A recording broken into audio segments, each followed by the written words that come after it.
Boa noite. Eu estou gravando esse vídeo aqui para a reunião da EFICA do dia 25 de agosto.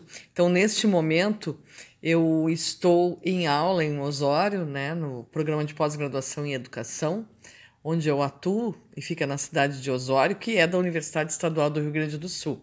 Então, por esse motivo que eu não consigo estar com vocês, mas eu quero de antemão, assim, dar um grande abraço para todas aí e dizer da minha alegria quando eu tive, então, esse convite para falar um pouco, né, sobre o que eu tenho feito, pesquisado ao longo dos anos.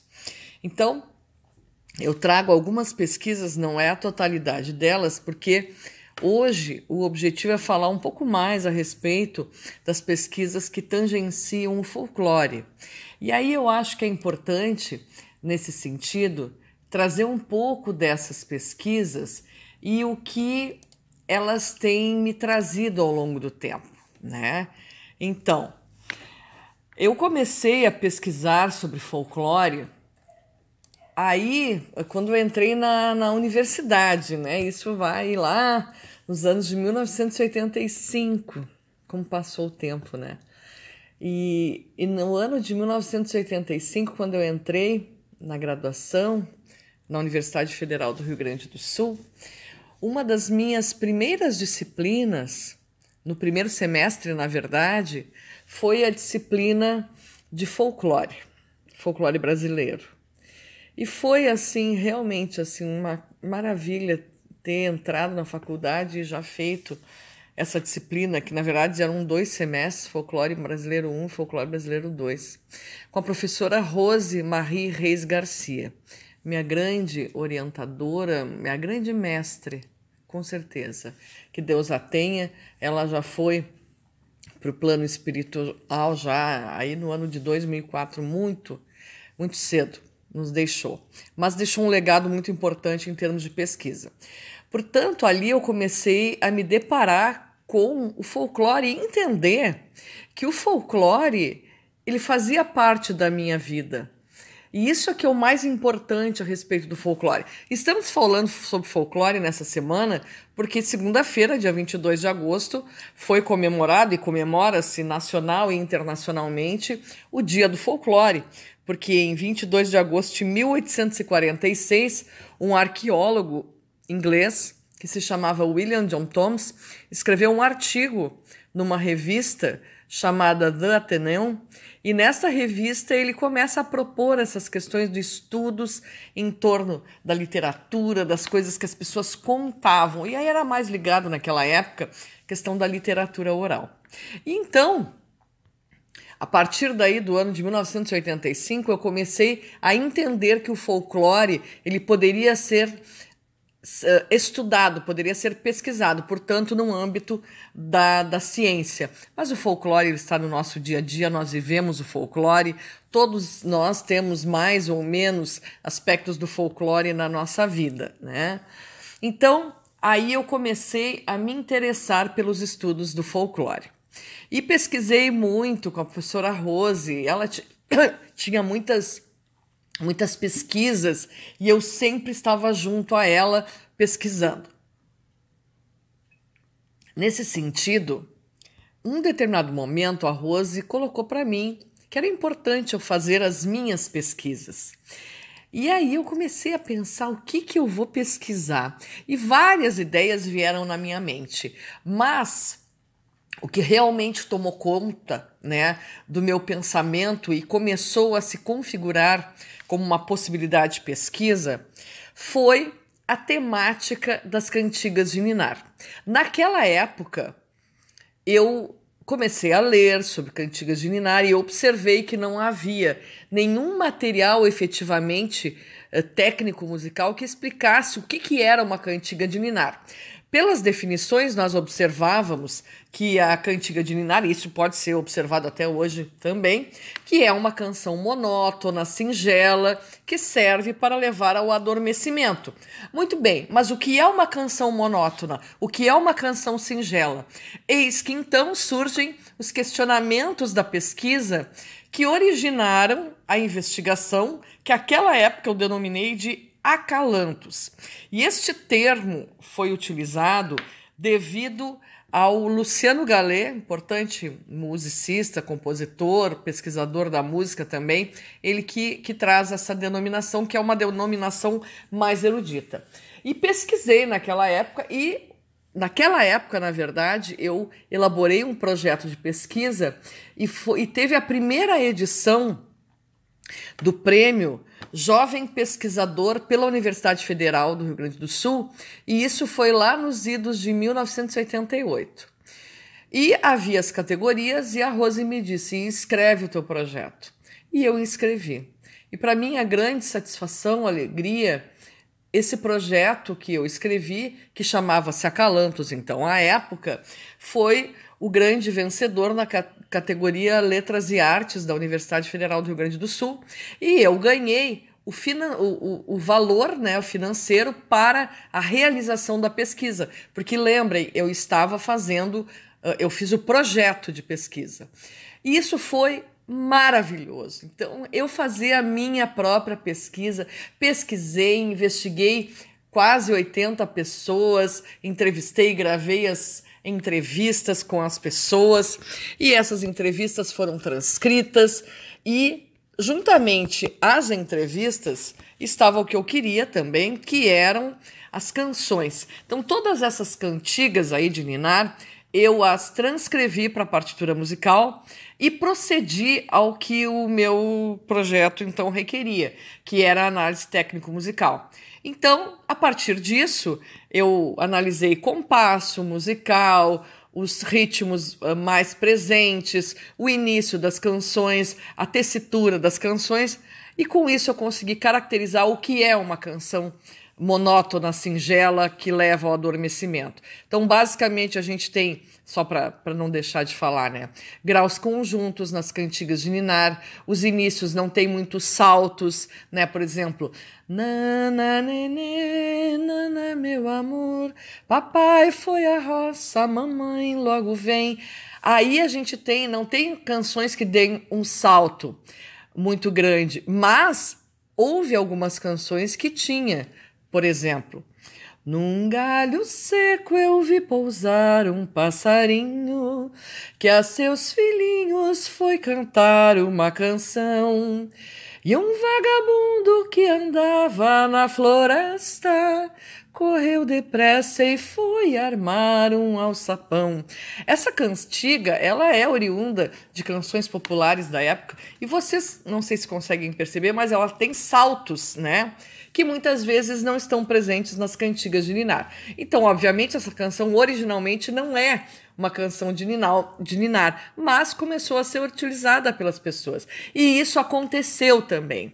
Então, essa pesquisa das cantigas de ninar foi muito importante. E eis que, posteriormente, né, então eu a finalizei em 1989 e mandei o relatório para a Universidade Federal do Rio Grande do Sul.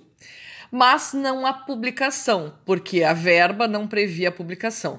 Passou-se o tempo e anos depois, eu acho que foi por volta de 1985, mais ou menos, eu tive um convite, foi 1995, eu tive um convite da editora Magister, que naquela época também publicava outros materiais, que não apenas materiais relativos ao direito, que é o que mais ela tem atualmente, e consegui então, né, que fosse lido o manuscrito, e em 95 é publicado o livro, que aí passou-se a chamar Cantigas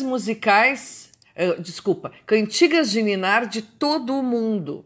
E foi muito legal, assim, foi um livro muito, muito cuidadoso. Não foi todo o trabalho de pesquisa, mas foi especificamente algumas explicações relativas às pesquisas e, nesse sentido, também a partitura musical das cantigas e o CD, né?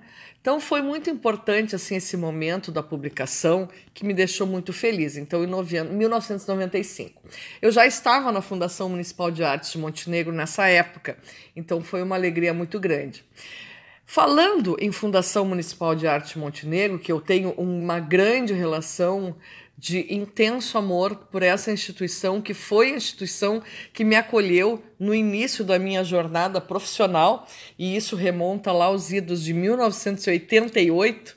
Eu não estava formada ainda, eu fui me formar em 89. E aí, ao trabalhar na Fundarte, e principalmente indo praticamente toda a semana para Montenegro, eu ficava praticamente toda a semana, de segunda a sexta, em Montenegro, eu comecei a viver a vida de Montenegro. As pessoas até achavam que eu era que eu sou ainda montenegrina, mas não sou porto-alegrense, mas meu coração com certeza está em Montenegro. E vendo toda essa cultura riquíssima da cidade de Montenegro, veio uma vontade muito grande de fazer uma investigação sobre essa localidade. Inicialmente, então, quando eu comecei a elaborar esse projeto de pesquisa, porque toda pesquisa surge de um projeto, eu comecei a pensar, então, de fazer uma espécie de coleta e análise das cantigas de Montenegro. Então, inicialmente era na cidade de Montenegro e eram cantigas, por exemplo, da cidade de Montenegro. Mas, com o passar do tempo, eu observei que não eram apenas cantigas que a cidade de Montenegro tinha de riqueza. E aí a própria pesquisa, apenas como cantigas, e que à época eu denominava de cancioneiro, então inicialmente essa pesquisa chamava-se Cancioneiro Montenegrino, deram lugar ao que? A música, porque aí não somente as canções, mas as músicas instrumentais e toda a sorte de músicas existentes na localidade seriam investigadas, e inclusive as manifestações que continham essas músicas, tanto instrumentais quanto canções também, mas não somente na cidade de Montenegro.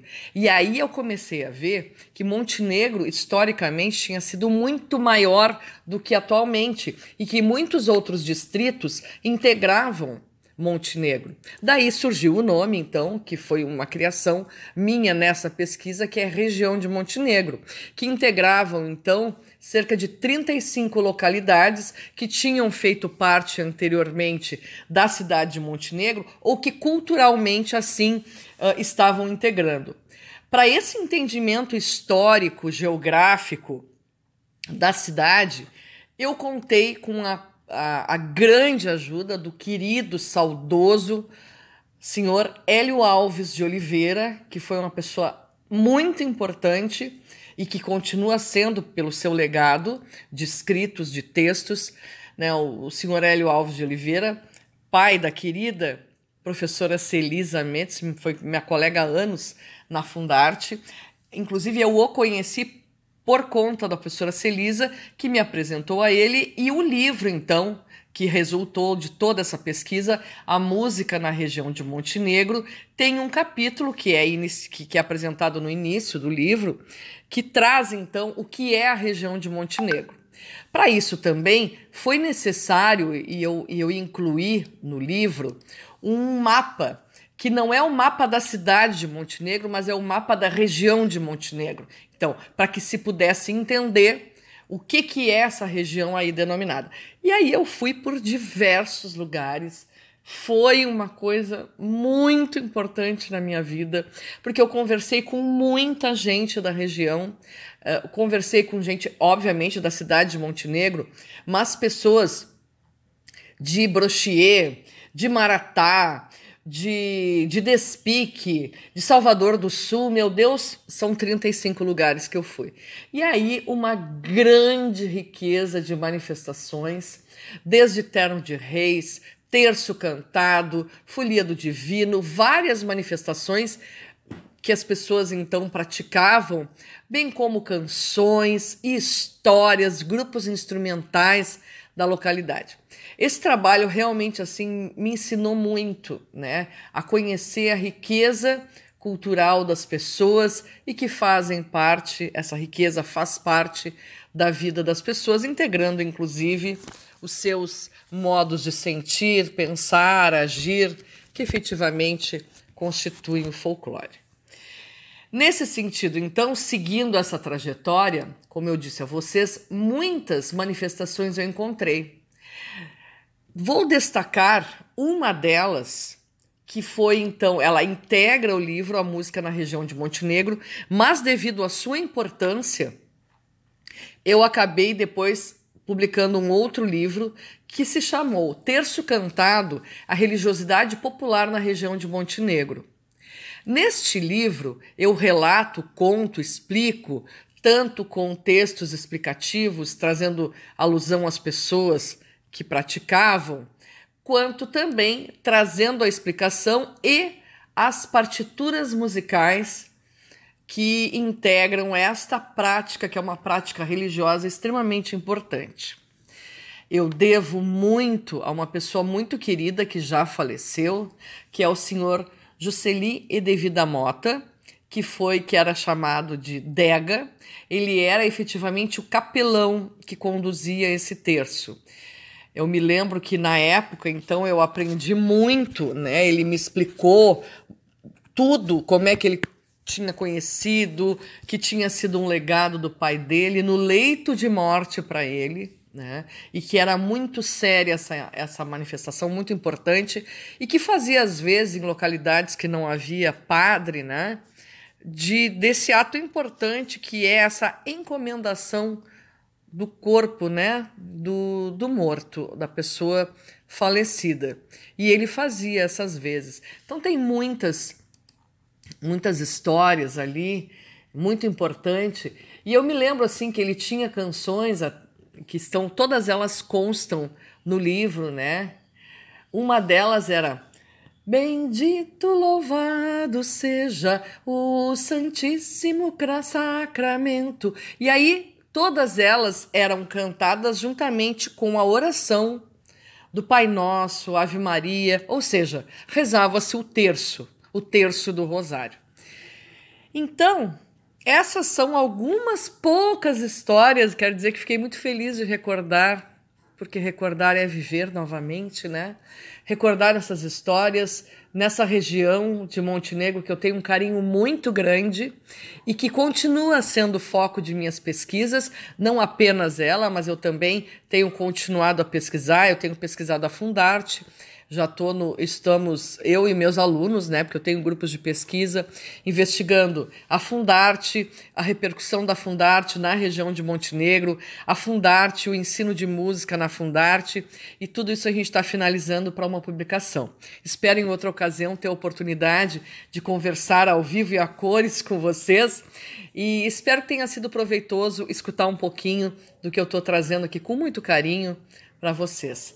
Um abraço muito grande e em breve, quem sabe, nos encontramos. Tchauzinho!